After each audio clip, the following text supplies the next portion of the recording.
Ganito ang buhay ng mga Grab driver. Ako, sa umaga, ang alis ko ay alas 6, minsan 5:45. Tapos, uuwi ako niyan ng alas 4. Kapag nasa malayo ako, mag-set to destination ako, pauwi ng Montalban. Unang mararanasan mo sa pag-grab guys, yung iba't ibang klase ng pasahero na dapat mong pakisamahan. Of course, ikaw ang makisama kasi binabayaran ka para ihatid mo sila sa pupuntahan nila. Ngayon,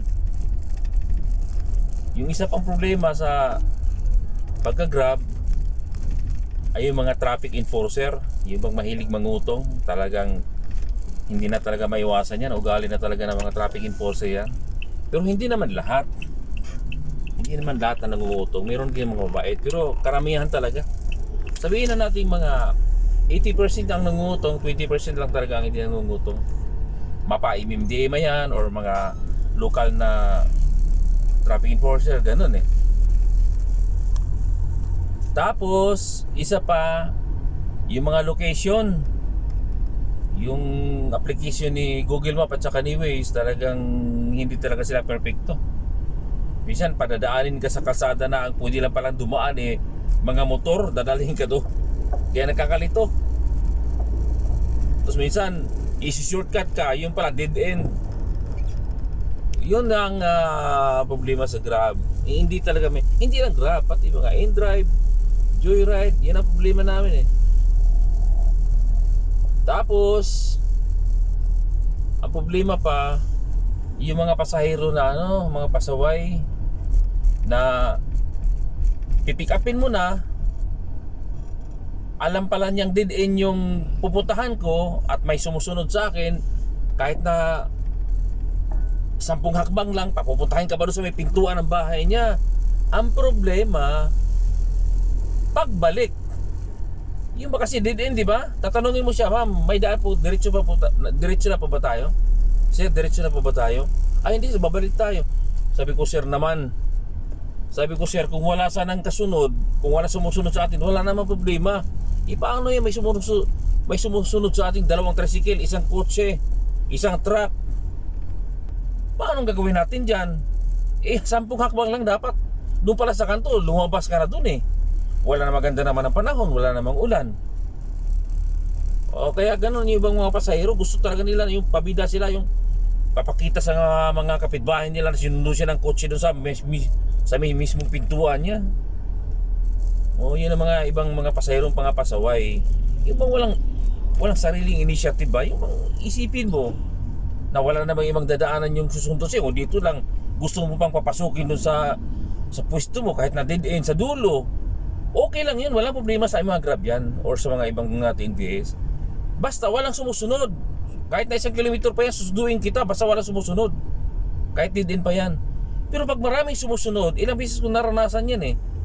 Napapahiya pa siya, pinapagalitan pa siya ng mga tanod, yung mga local traffic enforcer. Yun ang problema.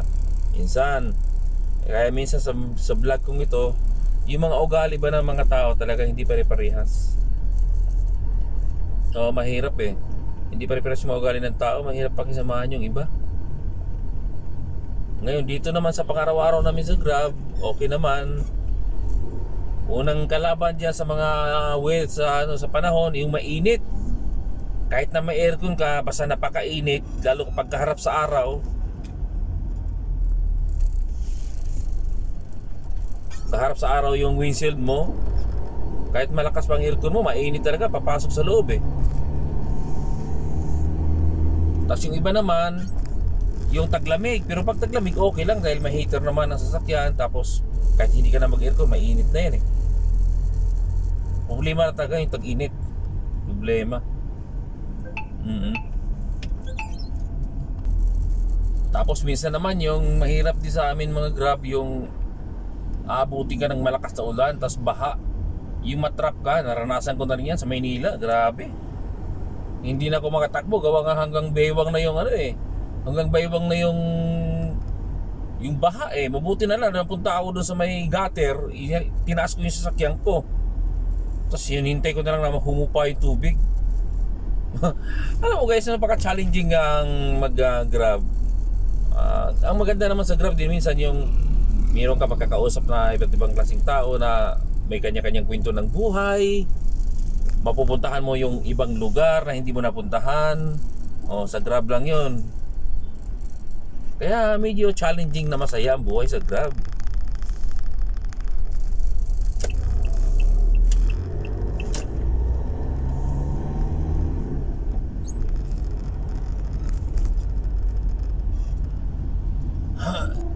Minsan naman ang nakakainis yung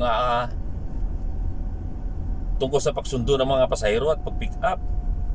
Meron namang ibang pasahero na okay ang pick up, pero ang hahatiran mo yung grabe, yung halos hindi ka na makadaan, yung bang halos ka na talagang hindi ka makadaan.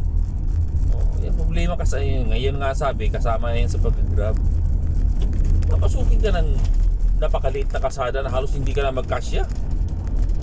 Pwede naman na nilang lakarin, siguro mga 10 meters na lang. Yung ibang mga pasahero talaga papaspecial na. Mga experience ba na medyo nakakainis na nakakatuwa. Kaya ganun. Ito yung buhay Grab, buhay TNVS. Kasi nga naman mga loads, dati ako sa abroad, retire na.